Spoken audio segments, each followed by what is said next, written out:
Chinese പത്രം global ടൈംസിന്റെയും വാർത്താ agency സിൻഹുവയുടെയും X അക്കൗണ്ടുകൾ വിലക്കി കേന്ദ്ര സർക്കാർ. ഓപ്പറേഷൻ സിന്ദൂറുമായി ബന്ധപ്പെട്ട് തെറ്റിദ്ധരിപ്പിക്കുന്ന കാര്യങ്ങൾ പ്രചരിപ്പിച്ചുവെന്ന് ചൂണ്ടിക്കാട്ടിയാണ് നടപടി. അതിനിടെ അരുണാചൽ പ്രദേശിൽ ചില സ്ഥലങ്ങൾക്ക് ചൈന പേരിടാൻ ശ്രമിക്കുന്നുവെന്ന് ഇന്ത്യ ആരോപിക്കുന്നു.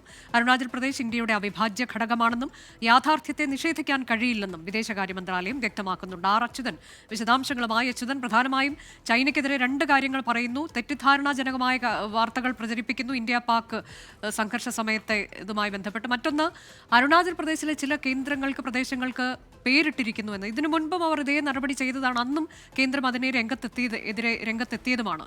ഇപ്പോൾ എന്താണ് ഏറ്റവും പുതിയ സംഭവവികാസം? അനുജ, ഇതിൽ ഏറ്റവും പ്രധാനപ്പെട്ട വിഷയം എന്നുള്ളത് ഈ അരുണാചൽ പ്രദേശിലെ ചില സ്ഥലങ്ങൾക്ക് ചൈന പേരിടാൻ ശ്രമിക്കുന്നു എന്നാണ് ഇപ്പോൾ വിദേശകാര്യ മന്ത്രാലയം പറഞ്ഞിരിക്കുന്നത്. അത്തരം ശ്രമങ്ങളെ ഇന്ത്യ ശക്തമായി തന്നെ എതിർക്കുന്നു എന്നും വിദേശകാര്യ മന്ത്രാലയം പുറപ്പെടുവിച്ച പ്രസ്താവനയിൽ പറയുന്നു. അരുണാചൽ പ്രദേശ് ഇന്ത്യയുടെ അവിഭാജ്യ ഘടകമാണ്. ആ യാഥാർത്ഥ്യത്തെ നിഷേധിക്കാൻ കഴിയില്ല എന്നുകൂടിയാണ് ആ പ്രസ്താവനയിൽ വ്യക്തമാക്കിയത്. എന്തായാലും അതിനുശേഷമാണ് ഇപ്പോൾ ചൈനീസ് പത്രങ്ങൾക്കും അതുമായി ബന്ധപ്പെട്ടിട്ടുള്ള മാധ്യമങ്ങൾക്കും ഇപ്പോൾ വിലക്ക് ഏർപ്പെടുത്തിയിരിക്കുന്നത്.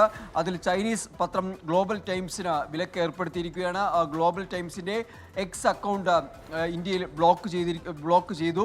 ഒപ്പം തന്നെ ചൈനയുടെ ഔദ്യോഗിക വാർത്താ ഏജൻസിയായ സിൻഹുവ ന്യൂസിനും വിലക്ക് ഏർപ്പെടുത്തിയിട്ടുണ്ട്. അതിൻ്റെ പ്രധാന കാരണം എന്നുള്ളത് ഇന്ത്യ പാക് സംഘർഷം നടന്ന ഘട്ടത്തിൽ പാകിസ്ഥാൻ പ്രൊപ്പഗണ്ട ഇതിലൂടെ പ്രചരിച്ചു എന്ന് ചൂണ്ടിക്കാട്ടിയാണ് ഇപ്പോൾ ഈ വാർത്താ ഏജൻസിക്കെതിരെ നടപടി സ്വീകരിച്ചിരിക്കുന്നത്. എന്തായാലും രണ്ട് സുപ്രധാനമായിട്ടുള്ള പത്രങ്ങൾക്കും ഒരു വാർത്താ ഏജൻസിക്കുമാണ് ഇപ്പോൾ വിലക്ക് ഏർപ്പെടുത്തിയിരിക്കുന്നത്. അനുജ, അതാണ് ചൈനയുടെ പത്രം ഗ്ലോബൽ ടൈംസ്, ഒപ്പം തന്നെ വാർത്താ ഏജൻസി സിൻഹുവ എന്നിവരുടെ എക്സ് അക്കൗണ്ടുകൾ കേന്ദ്ര സർക്കാർ വിലക്കിയിരിക്കുന്നു. ഓപ്പറേഷൻ സിന്ദൂറുമായി ബന്ധപ്പെട്ട് തെറ്റിദ്ധരിപ്പിക്കുന്ന കാര്യങ്ങൾ പ്രചരിപ്പിച്ചു. ഒപ്പം തന്നെ അരുണാചൽ പ്രദേശിലെ ചില സ്ഥലങ്ങൾക്ക് ചൈന പേരിടാൻ ശ്രമിക്കുന്നു എന്നുള്ള വളരെ പ്രധാനപ്പെട്ട ഗുരുതരമായ ആരോപണം കൂടി ചൂണ്ടിക്കാട്ടിയാണ് വിദേശകാര്യ മന്ത്രാലയത്തിന്റെ നടപടി.